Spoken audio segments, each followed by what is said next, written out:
ચાલો તો હવે વાત કરીએ આપણે સિઝન સેક્શનની. તો મોસ્ટ ઇમ્પોર્ટન્ટ ક્વેશ્ચન છે તમારે કોમ્પિટિટિવ એક્ઝામ હોય કે પછી તમારી થિયરી એક યુનિવર્સિટી કોઈ પણ એક્ઝામ હોય આમાંથી એક કાં તો ક્વેશ્ચન તમને દેખવા મળે છે. તો પહેલાં સમજીએ સિઝન સેક્શન શું છે. તો આના અંદર શું કરીએ આપણે સર્જિકલ પ્રોસિજર છે જેના અંદર શું કરીએ છીએ આપણે બેબી પ્લેસેન્ટા એન્ડ મેમ્બ્રેનને કઈ રીતે બહાર નીકળે તો જે એબ્ડોમન અને યુટ્રસને શું કરીએ છીએ આપણે ઇન્સિઝન લગાવીએ છીએ અને ત્યાંથી આપણે શું બધું ડિલિવર કરીએ છીએ એને શું કહેવાય સિઝેરિયન સેક્શન. તો હવે પહેલાં દેખી લઈએ ઇન્ડિકેશન. તો ઇન્ડિકેશનમાં કઈ છે ફર્સ્ટ તો મેટર્નલ એન્ડ ફિટલ ઇન્ડિકેશન છે.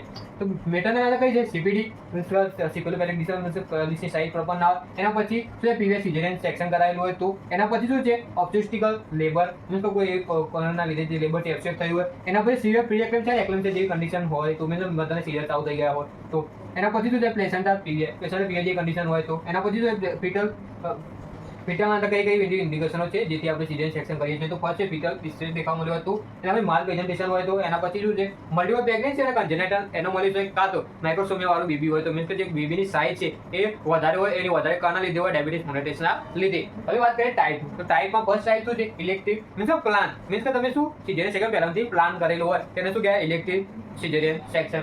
એના અંદર કોઈ ઇમરજન્સી કન્ડિશનના લીધે જો તમારે સિઝેરિયન સેક્શન કરવાનું હોય તેને શું કહેવાય છે ઇમરજન્સી સિઝેરિયન સેક્શન કરી રીતે પરફોર્મ કરીએ છીએ. તો ફર્સ્ટ ઓફ ઓલ શું છે તમને ખબર છે કે પહેલા શું કરીએ છીએ પ્રોસિજર આપણે શું કરવાનું છે એક્સપ્લેન કરવાનું છે. એના પછી શું છે કન્સર્ન લેવાનો કન્સર્ન લીધા પછી શું રાખવાનું એમટી બ્લેડર મધરનું કહે છે. એના પછી શું કે પ્રોપર પોઝિશન મધરને આપી દે.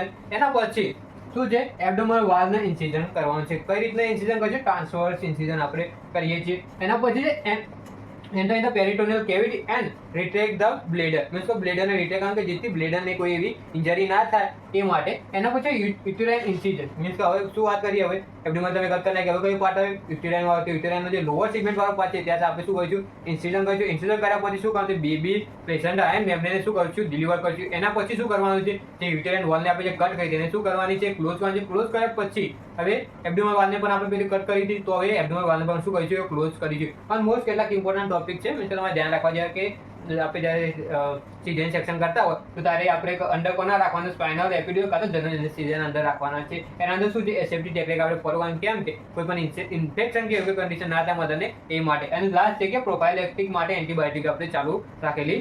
નર્સિંગ કેર નર્સિંગ કેરમાં કઈ કઈ વસ્તુનું ધ્યાન રાખે તો પ્રી ઓપરેટિવ કેમ છે એક્શન પ્રોસિજર કરવાનું છે ફાસ્ટિંગ કરવાનું છે એમટી બ્લેડર કરવાનું છે કન્સન્ટ લેવાનું છે એ બધી વસ્તુઓ આપણે શું ધ્યાનમાં રાખવાનું છે. એના પછી છે આઈવી લાઈન વાઇટલ સાઇનને પણ ચેક કરેલા હોવા જોઈએ પીઓપીટીના અંદર. એના પછી મેન્ટેન સેફ્ટી અને prepare patient means safety technique આપણે શું કરવાની છે ઇમ્પ્લિમેન્ટ કરવાની છે પેશન્ટને શું કરવાનું છે પ્રિપેર કરવાનું છે. એના પછી પોસ્ટ ઓપરેટિવ કેરમાં કઈ વસ્તુ કરીએ છીએ તો વાઇટલ સાઇન ચેક કરીશું પેઇન મેનેજમેન્ટ કરશું અને જે વોન્ડ કેર છે આપણે ધ્યાન રાખશું મીન્સ કોઈ ઇન્ફેક્શન કે એવી કન્ડિશન થાય નહીં એના માટે. એના પછી અર્લી એમ્બ્યુલેશન એન્ડ બ્રીથિંગ એક્સરસાઇઝ કરાવવામાં આવ્યું છે. એના પછી એન્કરેજ બ્રેસ્ટ ફીડિંગ મીન્સ કે પ્રોસિજર પત્યા પછી તમારે શું મધરને એન્કરેજ કરવાની છે કેના માટે બ્રેસ્ટ ફીડિંગના માટે. એના પછી વોચ ધ કોમ્પ્લિકેશન મીન્સ જે કોમ્પ્લિકેશન થતી એની શું આપણે ધ્યાન રાખવાનું છે મીન્સ કે હેમેજ છે ઇન્ફેક્શન છે.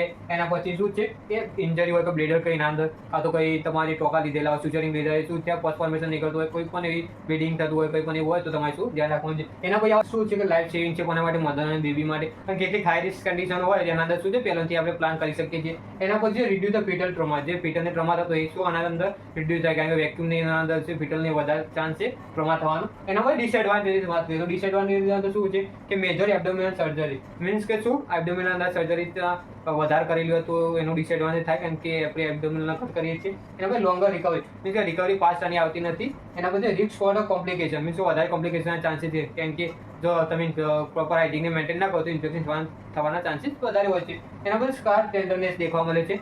એના પછી not suitable for the multiple repeated surgery means કે વધારે પડતી એબ્ડોમિનલ સર્જરી કરાયેલી હોય એના પહેલાં કે કોઈ બીજી સર્જરી તો આયરું થોડું રિસ્ક વાળું કામ રહેશે. Thank you.